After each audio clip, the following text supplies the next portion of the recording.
In this video, Grace Cardiff teaches a gymnastics lesson for a grade 2 class, aged approximately 7 years, using meaningful PE. In the lesson, Grace gives attention to democratic principles in her teaching.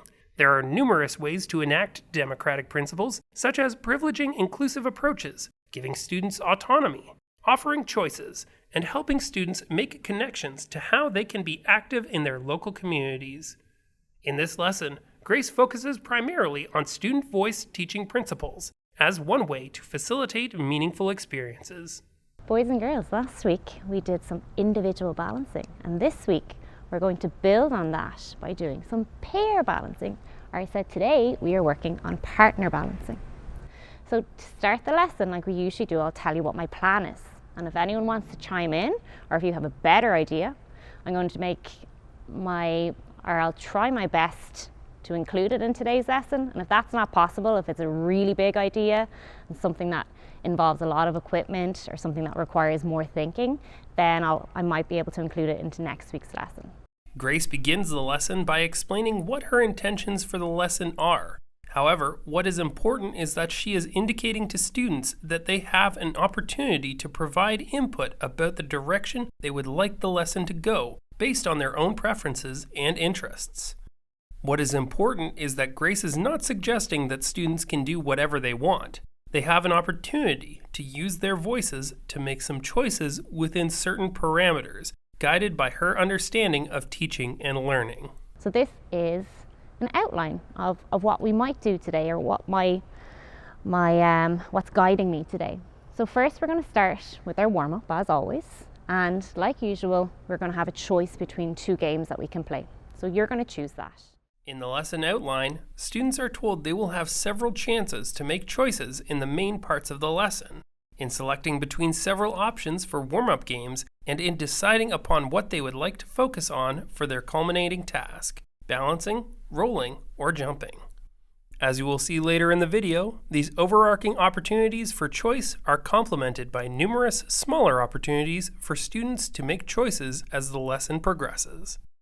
And I'll explain the games briefly so you understand what you're choosing between. Then we're going to move on to a partner balancing task, which is going to be a lot of fun. And then finally we're going to finish with some stations. And on the stations we're going to be revising balancing, which we did today and last week, and rolling and some jumping. So whatever you want to work on during those stations, you can. But let's think about what happened last week.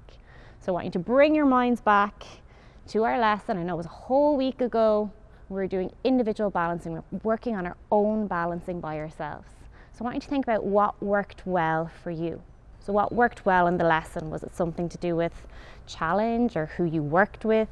Or maybe you might have a tip for somebody else in the class, a strategy to help you to be better at balancing today, or to develop our balancing skill.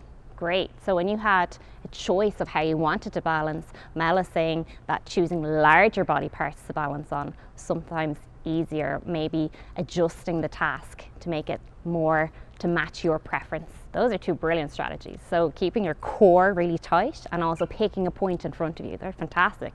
Now, I think we should listen to those tips today when we're doing our partner balances. So one more thing before we move on to our warm-up choice. We were having a little bit of an issue last week. We're trying to relate what we're doing in gymnastics to our lives outside of school. So some people do gymnastics outside of school and they can do backflips and they're training gymnastics 4 times a week. But others, and myself included, we don't do gymnastics in our daily life. I don't cartwheel to my car after school. I don't do handstands in my kitchen. So did anyone, I gave you a task to go home and to think about how it relates to what we're doing outside of school, or something that you could bring from our lesson last week and thinking the same thing in our lesson this week. How does that relate to our wider lives? That's a great answer, because balancing on the floor, on our feet or on our hands in gymnastics also relates to our wider balancing skills, like on your bike. And I shared with you that I played Gaelic football, and then when we kick the ball, I kick it from my hands, and I have to balance on my left leg and kick it on my right. So that means I have to be really good at balancing on that leg so that my kicks are really strong. Okay, Let's move on. We're going to make our warm-up choice. So there's 2 games that you can all choose from. And today, sometimes I have 2 consecutive warm-ups happening at the same time and you can choose between. Today we're going to choose one as a group. So the first one is balancing musical statues. So we'll play a song and I'm going to call out different balances I want you to do when the music stops. So you're going to be statues, but you're going to be balancing at the same time. And the second one is balancing Twister. So we know the game of Twister. We have to say red, left hand on red. So we're going to have, I will put out some hula hoops and I will call out different directions. So I want you to have to think. This is an example of Grace giving students a closed choice, choosing from option 1 or option 2. Closed choices are a good place to start with practicing making choices with the benefit of using choice to find your voice. At the beginning of the excerpt, she notes that sometimes students have other ways to choose, such as from 2 concurrently running warm-up games. Think in your head, which one would suit you best? Which one do you think is more fun? Or maybe which one do you think will help your balancing skills a little bit more? When you've made your decision, just keep it to yourself. And actually, sometimes I find that you feel pressured by your friends' choices and that you might feel like you have to choose what your friends are choosing. So I want you to close your eyes and I'm going to ask you to raise your hand when I say the choice that you want to go with today. Do you want me to give you direction so that you don't have to dance around aimlessly, that I can give you kind of like exercises that I specifically want you to do? Yeah? Okay. So we might start with the bear walk then. So when we're doing our bear walk, kind of link into movement and gymnastics. So going around on our hands on our feet. So when I stop the music, I'm going to call out a body part or a number of body parts that I want you to balance on. So sometimes I might say I want you to balance on your elbows and your knees. At other times, I might give you more of a choice and say I want you to have 3 touch points in your balance, or 3 body parts that you're balancing on. So there's kind of more choice in that sense. Okay? Through the warm-up that students have chosen, Grace offers some choices that are more open-ended, such as choose the body part that you want to balance on. Although it is a small choice, it contributes to students feeling they have some ownership of their learning. So bear walks.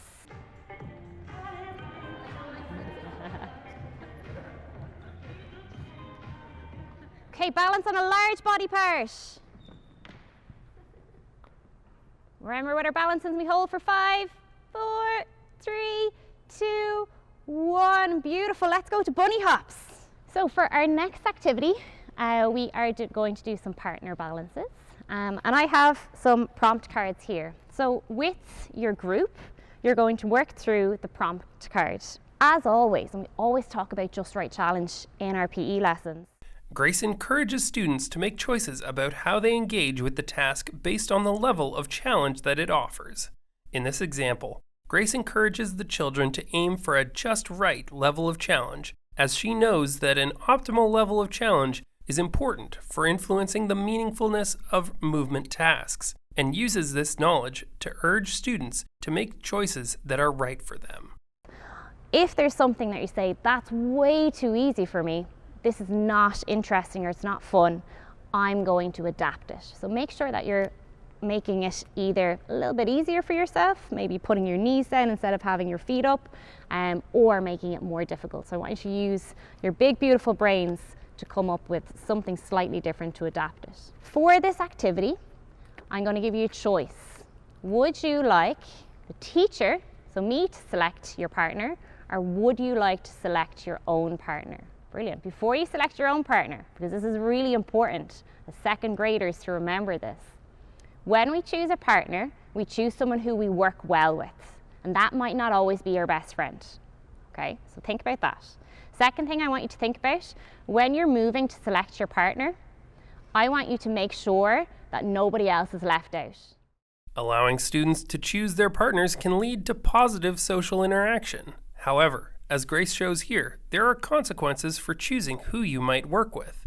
Grace lets students choose here, but reminds them of the need to be inclusive and to think about the implications of their choices. So if that means that you see somebody and you've already selected your partner, but you see somebody who's on their own, invite them in for a group of 3. I've never said that it's only 2s. We can always adapt an activity for a group of 3 if needs be. Okay? And the third thing, as always, try not to work with the same people. So I know, again, your best friends are your best people to work with, but maybe you might choose somebody different to work with today at some point during the day. Okay.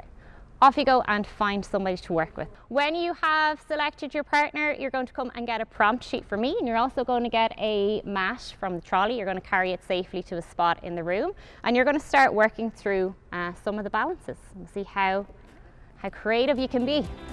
You can go back to that. You could. That'll work. That'll be an interesting balance. Yeah. So then your legs wouldn't have to try to be touching, right? You'll be facing out. Yeah, that sounds good. Okay. True, so you're just developing some trust. Okay, that's okay. Oh, nice. Is that your adaptation? Good job. It's strength and stability.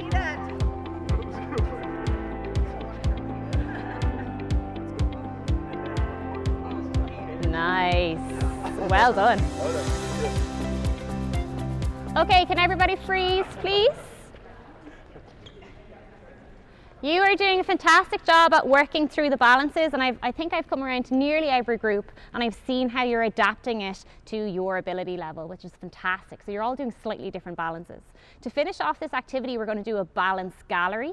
So it's as if we are hanging a picture in a museum or a painting in an art gallery. So I want you to choose either one of the prompts on the sheet or come up with a different balance inspired by these balances to hang on the wall of our art gallery today. Okay, so I'll give you 60 seconds.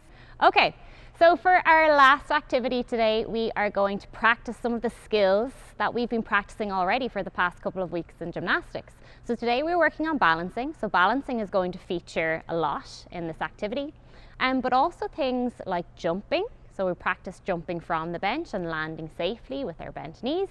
And we also practice some rolling. So I'm not going to suggest that you have to do some of the more difficult rolls that we practiced.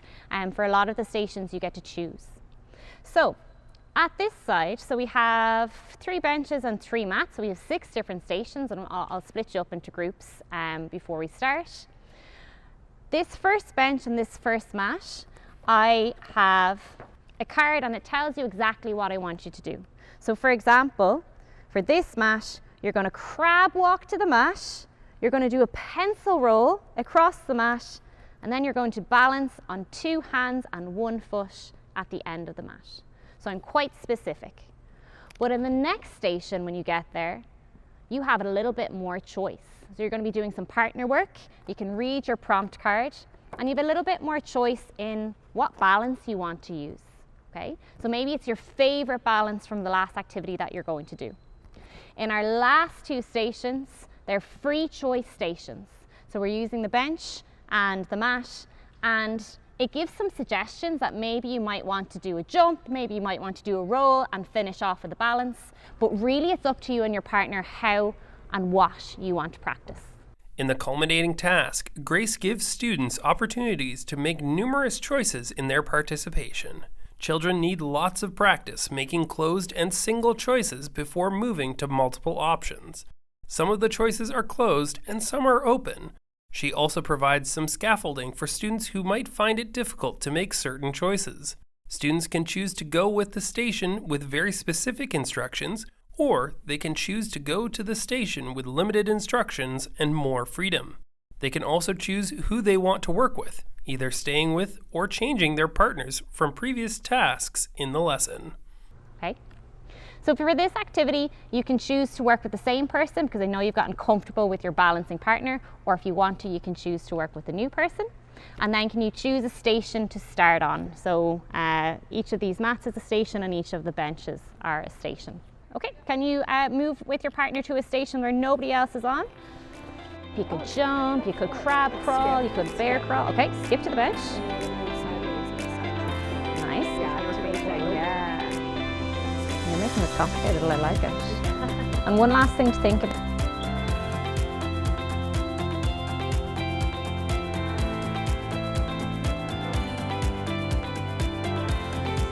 yeah, okay, interesting. Oh. Well done, everyone. That was fantastic. I saw some amazing balancing today. I want you to think about what worked well for you today. And I really want you to zone in on the choices that you made. I tried my best to give you choice in terms of the warm-up, in terms of who you picked to work with. And at the stations, there's a lot of free choice options. So you could choose the balance that you're doing, or you might adapt a role. I saw one group, we had a chat and we said the pencil roll was too easy, so they decided to jump straight into a forward roll instead. So they found something that worked for them. In concluding the lesson, Grace provides students with time to reflect on their experiences. In this case, she encourages students to think about the choices they made and their implications for the meaningfulness of their experiences in the lesson.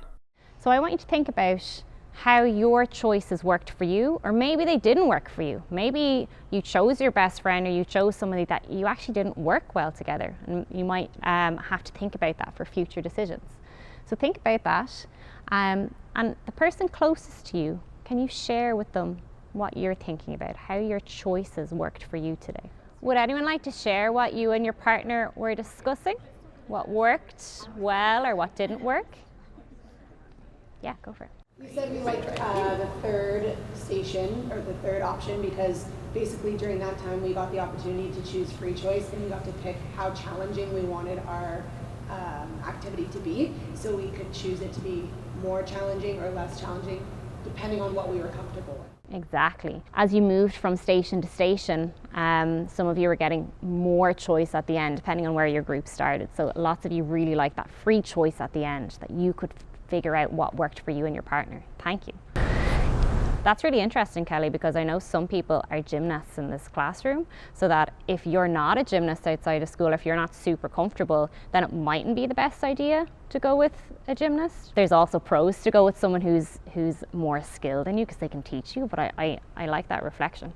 Anyone else want to offer? I've also shared that I'm not a gymnast. As a teacher, sometimes we get stuck using the same ideas all the time. So if you have a brilliant idea, or something that you've done outside of school, or something that you just have a really creative brain and you think of a great idea, the way I adapted Twister or musical statues to be a gymnastics game. If you have something that you think, do you know what, this would work really well in our PE class, I'd love for you to add it to a sticky note and leave it on our whiteboard, and I'll have a read of these when you go away today. Grace finishes by returning to something she raised at the beginning of the lesson, which was an opportunity for students to contribute their ideas that might inform Grace's future planning and their future participation.